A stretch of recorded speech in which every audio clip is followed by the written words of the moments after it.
Les Camerounais là sont que... Les Camerounais là sont que... Pour trouver les électeurs, il faut aller les chercher là où ils sont. C'est bien ici, bro. Bien ici. Si tu sens l'odeur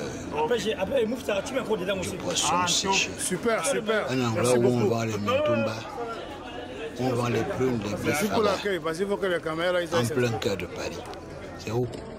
Mais c'est à Château Rouge.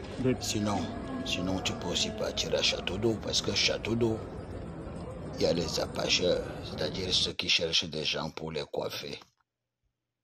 C'est là-bas alors qu'on a croisé beaucoup de Camerounais. Et le message était simple, les gars. Je voudrais dire, nous sommes samedi 4 mai. En tant que représentant politique et faisant partie du parti FCC, Front pour le changement, je suis venu donc assister les CAM et puis travailler avec eux depuis 10 h du matin pour essayer de surveiller la régularité de l'inscription sur la liste électorale. J'étais accompagné de mon camarade du MRC et qui m'a laissé là pour retrouver son travail. Nous avons travaillé de 10 h à 16 h et à la fin, nous étions bien satisfaits parce qu'on a eu aujourd'hui 67 Camerounais et Camerounaises inscrits sur la liste. Et donc, ça fait un total de 100...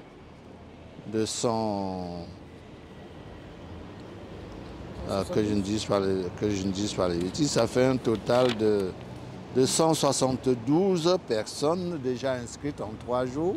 C'est-à-dire que le 2, le 3 et le 4, nous avons 172 inscrits aujourd'hui à Paris-Nord. Et quelles étaient, M. Toko, quelles étaient les principales difficultés qu'ont eues les Camerounais qui sont venus s'inscrire, d'après vos observations? Les principales difficultés que nous avions d'ailleurs évoquées lors de la première rencontre avec la commission, c'est cette histoire de carte de séjour ou carte de résident qu'on exige aux Camerounais pour pouvoir s'inscrire sur la liste électorale. Nous avons considéré que ce n'est pas une pièce qui dépend de l'autorité camerounaise et qu'on n'avait pas à exiger cela aux Camerounais. Mais l'administration et les CAM n'ont pas voulu nous entendre. Voilà l'un des points sur lesquels nous ne sommes pas d'accord, mais que voulez-vous? On a bien essayé de travailler pour avancer malgré ça. Il y a d'autres points. Par exemple, les femmes qui sont mariées aux hommes de nationalité étrangère et qui ont acquis la nationalité étrangère par leur mariage. Logiquement, si elles n'ont pas renoncé à leur nationalité camerounaise, restent camerounaises et devraient normalement venir voter. Mais elles n'ont pas de carte de séjour puisqu'elles sont déjà françaises. Oui, mais elles n'ont pas de carte de séjour. On devrait, à partir de leur acte de mariage et du document qui prouve qu'elles ont la double nationalité, puisque dans notre constitution, elle est reconnue. La femme ne perd pas sa nationalité. Donc, elle devrait venir voter. Il y a aussi un autre point, le retard qu'ils ont pris à ouvrir la liste électorale dans la diaspora. 4 mois, c'est beaucoup. Nous avions demandé donc de trouver des mécanismes pour compenser ce retard de 4 mois. Là encore, on nous a donné des explications qui ne nous convainquent pas. Mais pour ne pas bloquer le processus qui est lancé, nous souhaitons que les Camerounais viennent s'inscrire massivement au prix de petits sacrifices comme payer la carte consulaire à 45 €. C'est plus important pour nous parce que l'avenir du pays en dépend. Que pensez-vous du prix de la carte consulaire, puisqu'on en parle? Là, à mon avis, c'est élevé. C'est très élevé. Bon, tant qu'on ne peut pas changer les choses, on essaie de faire avec. Oui, oui. Parce qu'il y a M. Mercier qui disait que d'après la loi de finances, je ne sais plus de quelle année, ça devait être autour de 20 € à peu près. Oui, effectivement. 23 €, 25 €. Je n'ai jamais payé ma carte consulaire à 45 €. C'est cette année que je vois ça. En 2018, c'était beaucoup moins cher que ça. C'était beaucoup moins cher, tout à fait. Oui, oui, absolument. Absolument.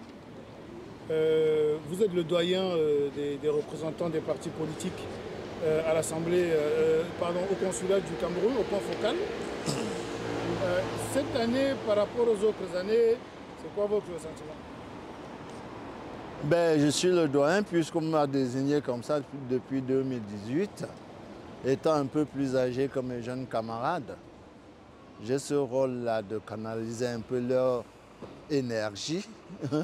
Et voilà, donc c'est une responsabilité que j'assume comme je peux, avec un peu de discernement, mais cela ne me confère aucun droit sur les autres. Ce n'est pas reconnu par la Constitution. Je pense qu'en toute chose, il faut travailler avec discernement, intelligence pour pouvoir avancer. C'est tout. Voilà. J'appelle par cette occasion les jeunes à s'inscrire massivement déjà sur la liste électorale et à s'adhérer dans les partis politiques pour qu'on puisse préparer la relève. Parce qu'ils demandent que les dirigeants soient jeunes. On ne peut pas transmettre le pouvoir comme ça à un jeune qui n'est pas initié, qui n'est pas préparé. Pas possible, ce n'est pas un problème d'âge. Donc je les invite à s'inscrire dans les partis qu'ils veulent. J'aurais souhaité dire à s'inscrire dans le FCC, mais ils peuvent s'inscrire ailleurs. L'essentiel, c'est de préparer les jeunes pour leur laisser la possibilité de se défendre après nous. Oui, oui. Voilà, donc dans le concert de nations. On ne peut pas donner la responsabilité aux gens justement à cause de leur âge. Non. Il faut déjà s'inscrire dans le parti politique. Voilà, pour être éduqué politiquement et pour comprendre des choses basiques de la vie. Oui, oui. Sinon, c'est la catastrophe. Absolument. Voilà. Absolument. Ok. Merci beaucoup. Monsieur, c'est quoi la plus grande inquiétude? Est-ce que vous croyez qu'on peut avoir un scrutin sincère à Paris? On n'aura pas de scrutin sincère. Pourquoi? Parce que nous ne contrôlons pas le processus même de l'inscription sur la liste électorale et toutes ces machines qui sont mises en place pour un peu essayer de tricher. Ça, c'est connu. Mais si les gens se mobilisent massivement, on va inverser la tendance. Oui, oui. Nous allons gagner les élections et puis on va remodeler, rectifier toutes ces histoires-là. Il faut que les gens s'impliquent massivement dans cette lutte que nous menons et c'est une affaire qui concerne tout le monde. Il n'y a pas de Camerounais qui doivent rester à attendre. Voilà, il faut que tout le monde s'implique dans cette dynamique que nous soutenons à travers l'APC, derrière le professeur Maurice Kanto. Voilà. Je ne sais plus quelle était ma dernière. Vous voulez dire encore un mot sur ce processus? Quel mot? Je suis déjà un peu, je veux dire, je suis optimiste. Vous êtes optimiste? Oui, je suis optimiste parce que l'engouement qui se manifeste là à travers l'inscription sur la liste électorale nous fait penser que les Camerounais sont réveillés aujourd'hui et qu'ils sont prêts à prendre leur destin en main. Vous me disiez tout à l'heure que les fonctionnaires ne devraient pas avoir peur du changement. Pourquoi? Mais les fonctionnaires ne devraient pas avoir peur du changement parce que le changement ne vient pas, ce n'est pas une chasse aux sorcières. Le changement, c'est une façon de travailler qui peut changer. C'est une façon de concevoir l'État qui peut changer. Ce n'est nullement pas chercher les opposants pour les mettre dehors. Ils sont des fonctionnaires de l'État et l'État continue même après une alternance. Donc, ce n'est pas parce qu'on change de président. Non, ce n'est pas parce qu'on change de président. voilà, c'est les mêmes qui vont travailler, mais différemment. Certains n'étaient pas... Avec un peu plus de rigueur et d'organisation, de conscience patriotique. Et nous alors? C'est ce qu'on demande. Donc les fonctionnaires n'ont pas à s'inquiéter de l'alternance politique. L'alternance est une chose normale.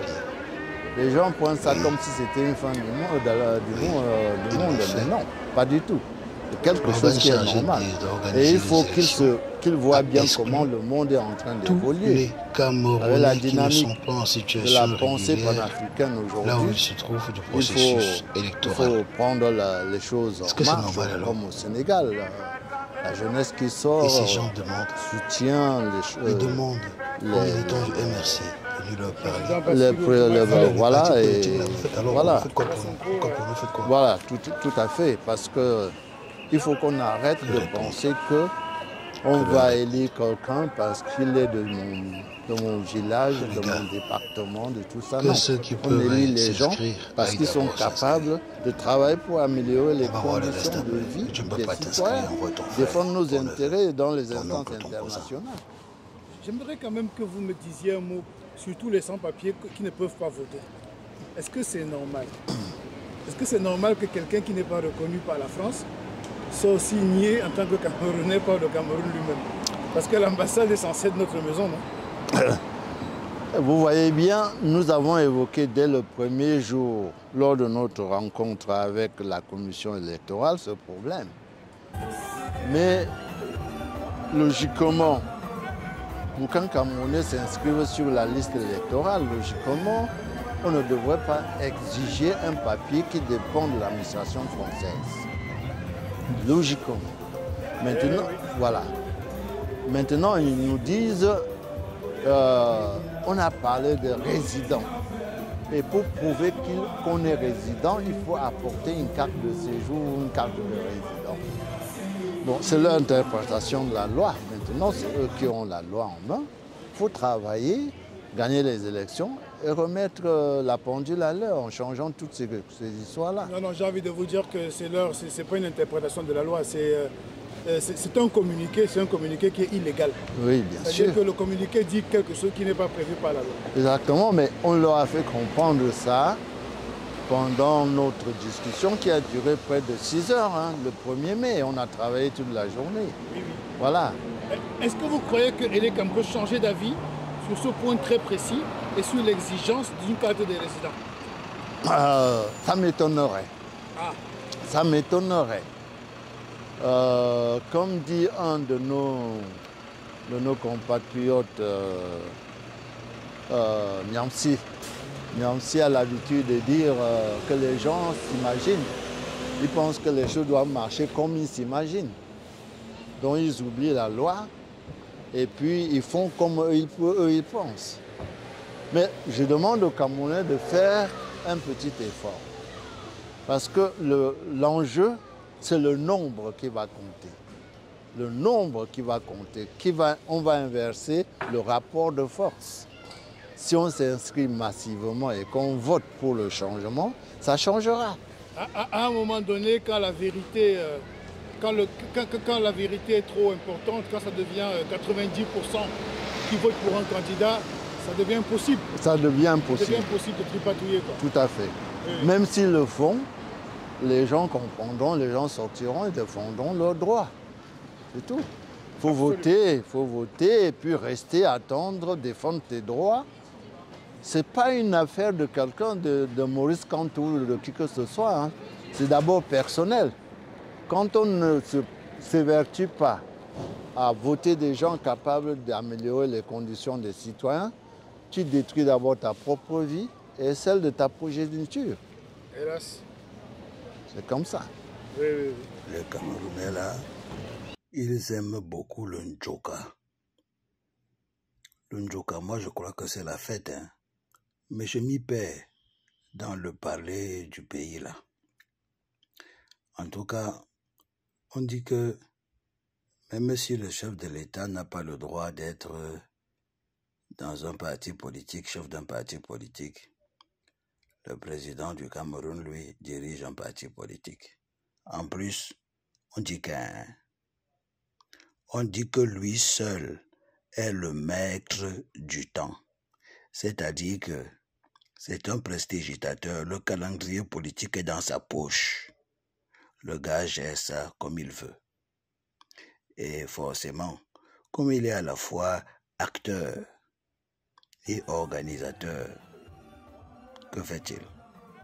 Quand il sent que les opposants s'endorment, boum, c'est là alors que le gars décide de lancer les élections ou de déplacer les municipales ou les législatives. Ah, mouf mide. Aïe, aïe, aïe.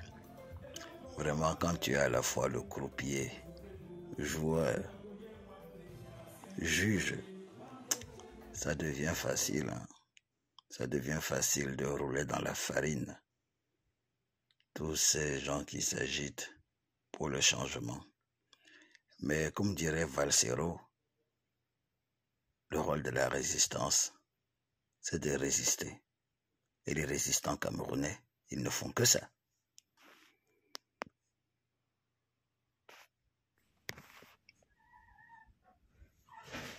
Il faut dire déjà que le vote n'est pas obligatoire au Cameroun.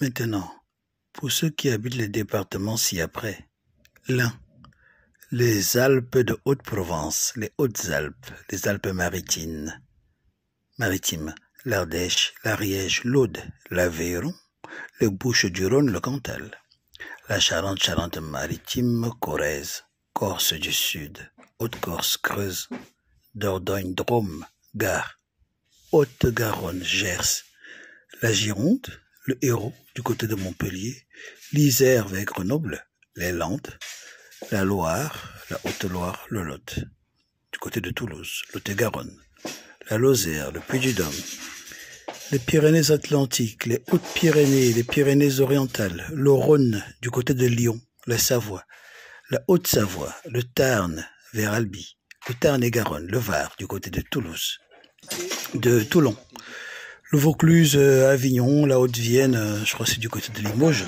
Si vous habitez un de ces départements, ce n'est pas la peine de vous présenter au consulat du Cameroun à Paris. Allez directement à Marseille. Africains dans le secteur privé et dans les autres espaces prioritaires. La diaspora doit contribuer à l'émergence sur le continent de champions africains. Visez d'abord le continent. Il a 1,2 milliard, 1,3 milliard, bientôt 1,4 milliard. Certes, son pouvoir d'achat est encore faible, mais il y a une classe moyenne montante.